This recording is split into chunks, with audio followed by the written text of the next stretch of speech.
Kaip jau tapo įprasta, naujas nuotykis prasideda seniai pramintų keliu.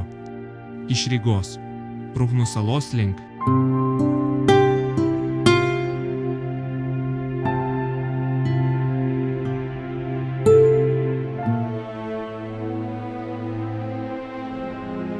Prieš pakeliant bures ir išplaukiant į atvirą jūrą, galioja viena svarbi jūrinių tradicija. Mes atiduodame pagarbą jūrų dievui Neptūnui. Įlašiname kelis lašus gėrimo į vandens gelmes.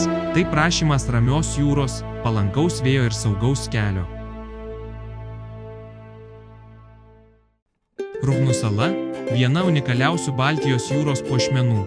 Rygos įlankoje stūksantis nedidelis, vos 12 kvadratinių kilometrų sausumos plotelį žavi turtinga istorija, autentiška architektūra bei nepaliesta gamta. Plačiau apie tai, kuo ypatingas šis kraštas, kviečiame sužinoti iš mūsų ankstesnių vaizdo įrašų.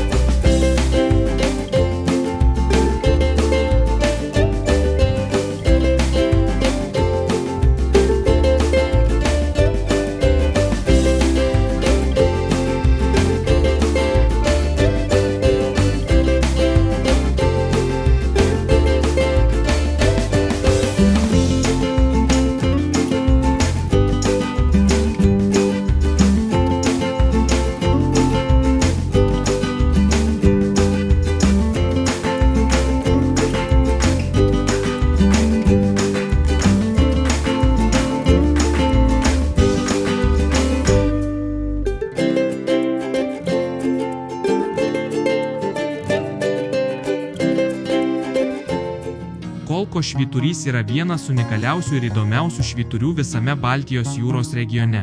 Pati didžiausia Kolko švyturio ypatybė – jis pastatytas ne sausumoje, o atviroje jūroje, ant dirbtinai suformuotos salos, nutolusios apie 5 km nuo Kolkos rago iškyšulio. Kolkos ragas yra vieta, kur susitinka atvira Baltijos jūra ir Rygos įlanka.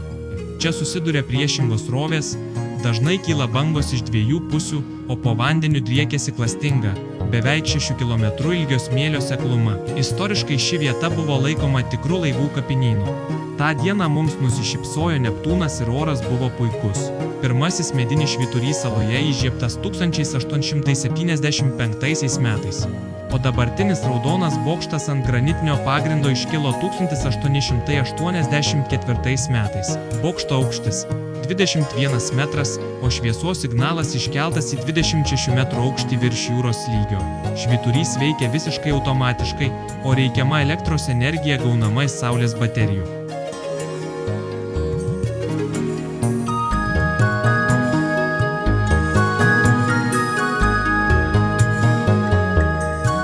Po mūsų laukia ilgas naktinis perėjimas link Gotlando salos.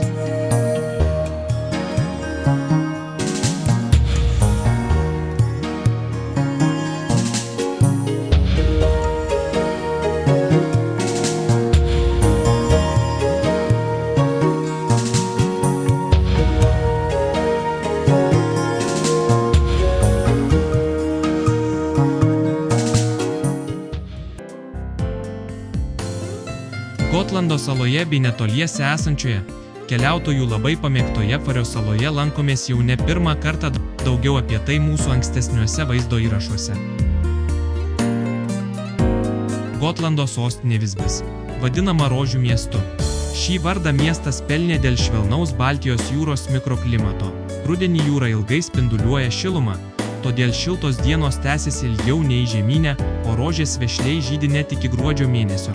Buvo labai gera čia vėl sugrįžti ir pasivaikščioti akmeninėmis gatvelėmis tarp žydinčių rožių ir senovinių sienų. Visbio senamiestis pagrįstai laikomas geriausiai išlikusiu viduramžių įtvirtintų miestu visoje Šiaurės Europoje.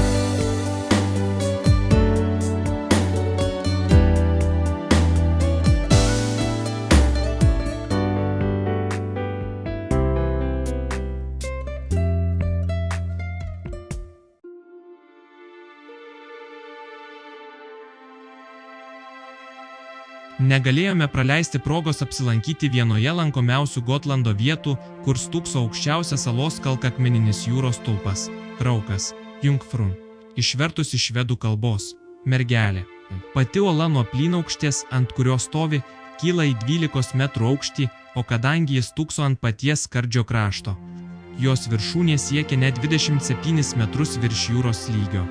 Dėl šios įspūdingos padėties uola atrodo nepaprastai didinga ir yra toli matoma tiek iš sausumos, tiek iš jūros. Šis gamtos kūrinys daugiau nei prieš 400 milijonų metų gyvavusio tropinio koralinio rifo likutis. Tūkstančius metų Baltijos jūros bangoms ir vėjui ardant minkštesnes uolienas, iš koralų bei jūrų organizmų susiformavęs kalkakmenis išliko ir iškilo kaip atskiras bokštas. Uolos pavadinimas giliai susijęs su dramatiška meilės istorija, siekiančia dar vikingų laikus.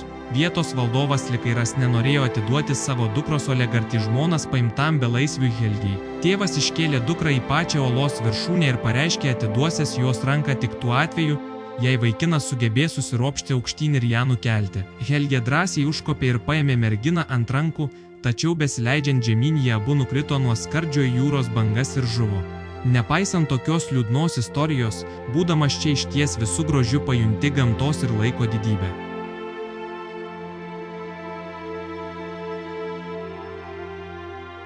Pasitaiko ir labai malonių akimirkų, kai taip toli nuo namų pavyksta susitikti su senais gerais draugais ir net atšvęsti dviejų jaunų žmonių gimtadienius.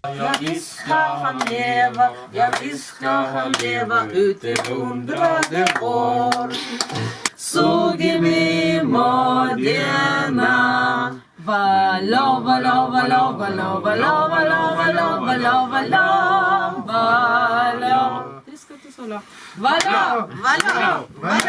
Ir vieną ilgą. Valio!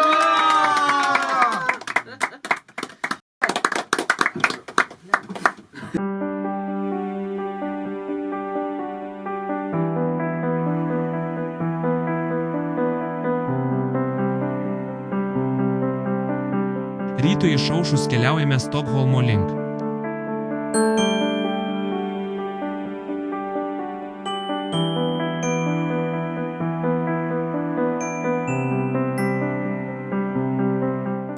Mūsų kelyje Landsort sala.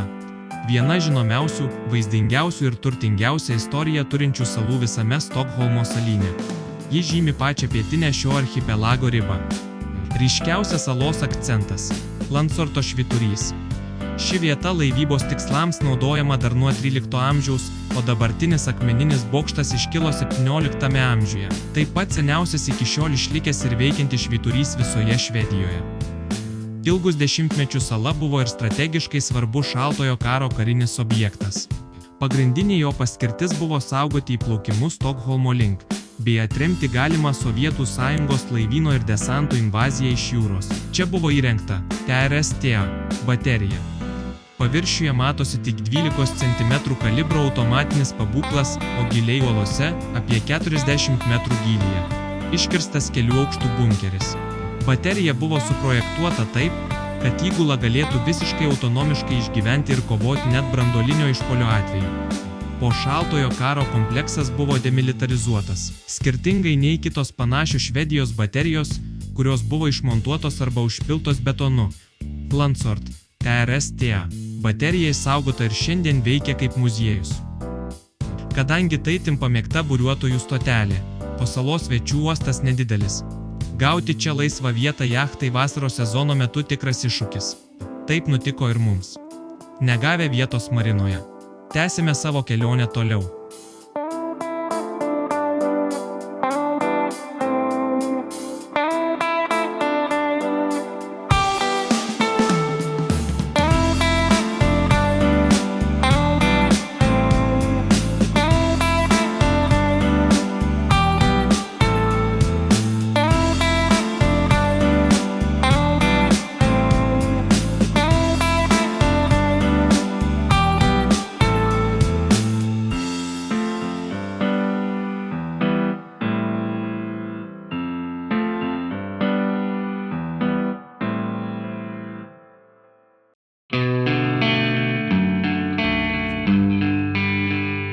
Tai jau ne pirma mūsų laivo kelionė į Stokholmą, bet šįkart kapitonas pasirinko maršrutą Södertälje kanalu.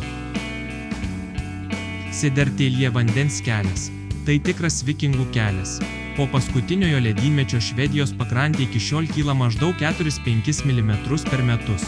Vikingų laikais, prieš 1000 metų, Vandens lygis čia buvo beveik 5 metrais aukštesnis. Pasitaikus palankiam vėjui, visada malonu iškelti bures. Tikras malonumas. Pakrantėse matyti klasikiniai švediški vasarnamiai, nudažyti tradicinę tamsiai raudoną spalvą, daugelis jų statyti dar 20-ojo amžiaus pradžioje ar viduryje. Į tokias nedidelės saleles dažnai nėra nei tiltų, nei kelių, todėl švedai čia atplaukia tik savo kateriais ar valtimis vasaros savaitgaliams. Dėl patogaus susisiekimo su Stokholmu, pastaraisiais dešimtmečiais daugelis senuosius vasarnamius perstatė į modernius namus ir čia gyvena ištisus metus. Taip pat galima išvysti modernių gyvenamųjų kvartalų bei prabangių poilsiaviečių, dažnai įrengtų buvusiose karinėse pakrančių teritorijose. Beje, visai šalia mūsų maršruto 1982 metais įvyko vienas garsiausių šaltojo karo incidentų Švedijoje. Čia buvo užfiksuoti net pažinti, kaip manoma, sovietų mini povandeniniai laivai įplaukė giliai į archipelago vandenis. Kelias savaitės visa ši akvatorija buvo užblokuota. Mėtomos gelminės bombos, statomi tinklai, tačiau paslaptingiesiems objektams pavyko pasprukti.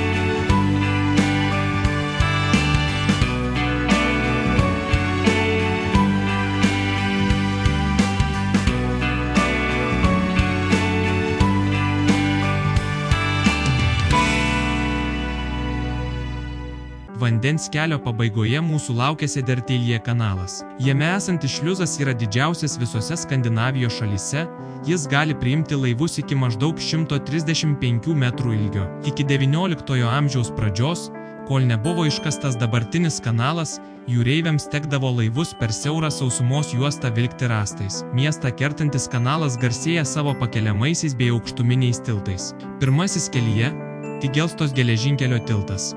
Tai antras pagal ilgį geležinkelio tiltas Švedijoje virš 2 km ilgio, iškilęs net 48 metrų aukštį virš vandens. Po juo lengvai praplaukia net kruiziniai laivai, todėl tiltas nepakeliamas. Plaukiant po šią milžinišką konstrukciją vaizdas tikrai gniaužia kvapą. Toliau, senasis geležinkelio tiltas, pastatytas dar 1921 metais. Ilgai jis buvo pagrindinė geležinkelio gysla į Stokholmą. Tai itin įdomus inžinerinis statinys. Jo vidurinė plieninė dalis pakeliama aukštyn tarp 2 raudonų bokštų. Tiesiai už jo – greitkelio tiltas.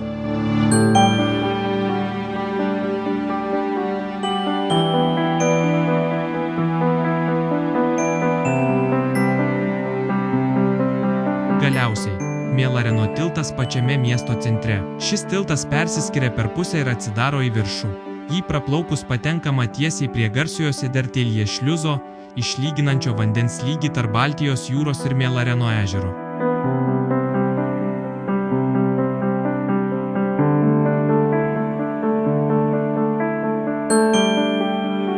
Iš karto Södertälje šliuzo mus pasitinka paskutinysis tiltas – Mėlareno tiltas. Po jo tikri vartai į atvirus ežero vandenis. Nepakelto tilto aukštis centre siekia 15 metrų. Kadangi mūsų jachtos stiebo aukštis yra 18 metrų, praplaukti po juo neįmanoma, todėl tenka palaukti. Net ir laukimas gali padovanoti labai gražių bei malonių akimirkų. Kai eismas sustabdomas ir tilto sekcijos pakyla į viršų, kelias į Mėlareno ežerą galutinai atsiveria.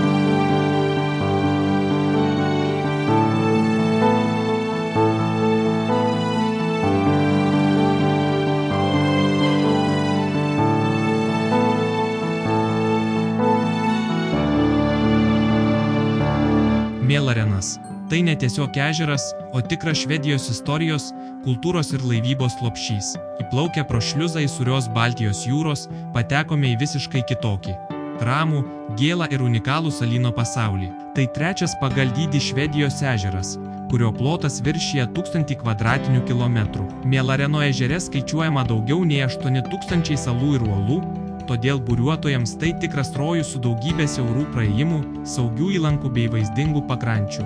Dar vikingų laikais Mėlarenas nebuvo ežeras. Tai buvo Baltijos jūros įlanka.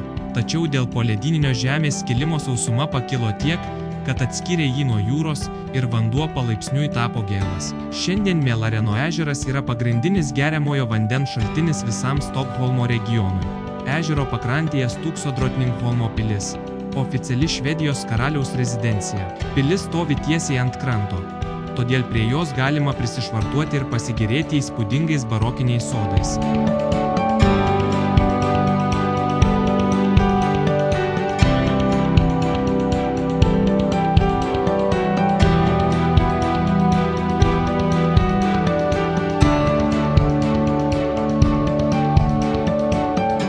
Hammarby vandens kelias. Tai istorinis pietinis įplaukimas į atvirą jūros akvatoriją, leidžiantis laivu perplaukti Stokholmą iš vakarų į rytus ir pamatyti miestą iš visai kitokios perspektyvos. Įplaukiant iš Mėlareno ežero į Stokholmą, pirmasis mus pasitinkantis tiltas yra Grendalio tiltas. Jis jungia didžiosios Esingės salą su Grendalio rajonu. Skirtingai nei žemi varstomieji tiltai, šis yra fiksuotas, o jo laisvasis aukštis laivybai siekia 26 metrus. Šiuo tiltu driekiasi garsioji Esingeledeno magistralė, pati apkrauniausia automobilių arterija visoje Švedijoje, kuria kasdien pervažiuoja daugiau nei 150 000 automobilių. Greta ir 2000 metais pastatytas greitojo tramvajaus tiltas – Liljeholmeno tiltas. Tai dvigubas varstomasis tiltas, jungiantis Sodermalmo salą su Liljeholmeno rajonu. Tiltas šioje vietoje stovėjo dar nuo 17 amžiaus, tačiau dabartinį statinį sudaro du greta esantys tiltukai.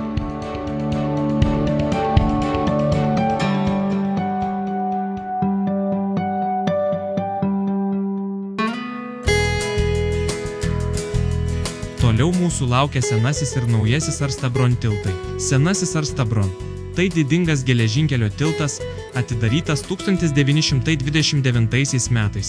Jį suprojektavo garsus švedų architektas Cyrilus Johansson. Šis tiltas išsiskiria savo unikalia architektūra. Ilga betono arkų eilė ir du masyvūs bokštai suteikia jam senovės Romos akveduko išvaizdą.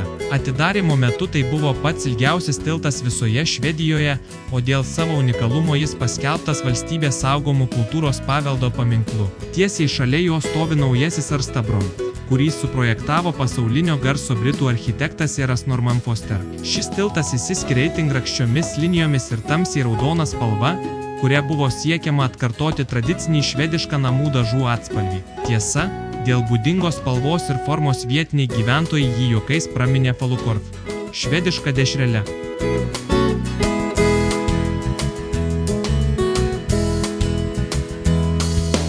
Plaukdami toliau, priartėjome prie vienos svarbiausių šio maršruto vietų – Hammarby šliuzo.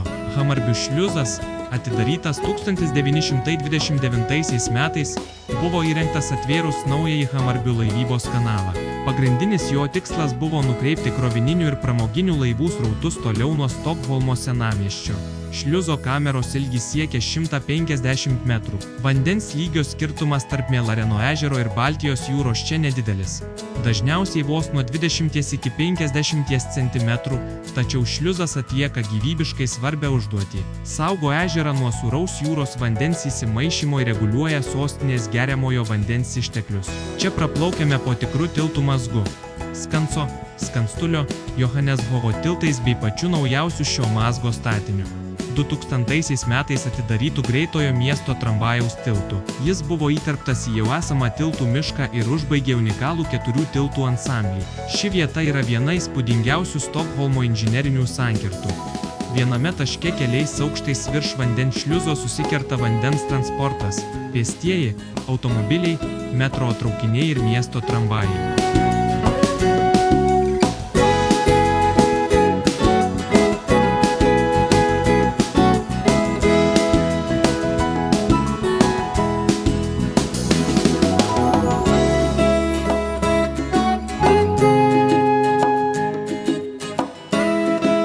Išplaukus iš Hammarby šliuzo ir praplaukus pro modernų Hammarbys Jostad gyvenamąjį rajoną, patenkame į Danviko kanalą. Mus pasitinka Danviko tiltas, vienas įspūdingiausių inžinerijos paminklų Stokholme. Šį varstomąjį tiltą 1922 metais suprojektavo Josefas Štrausas.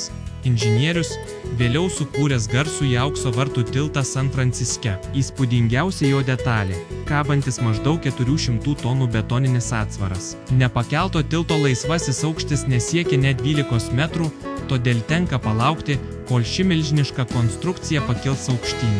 Praplaukus Danviko tiltą, staiga atsiduriame atviruose jūros vandenyse, Salcijon akvatorijoje. Prieš mus atsiveria nuostabus atviruko verti Stokholmo senamiesčio vaizdai.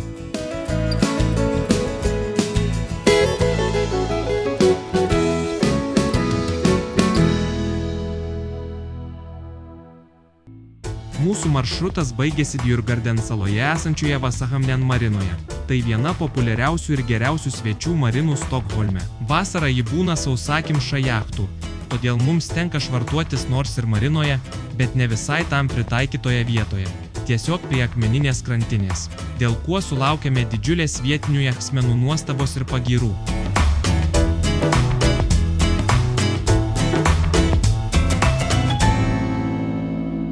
Dabar mūsų laukia trumpa ekskursija po didingąjį, karališkąjį Stokholmą, grakštų miestą, pagrįstai vadinamą Šiaurės Venecija. Išsidėstęs net ant 14 salų, kurias jungia 57 tiltai, Stokholmas pavergia savo krištolo skaidrumo vandenimis, turtinga istorija ir architektūra.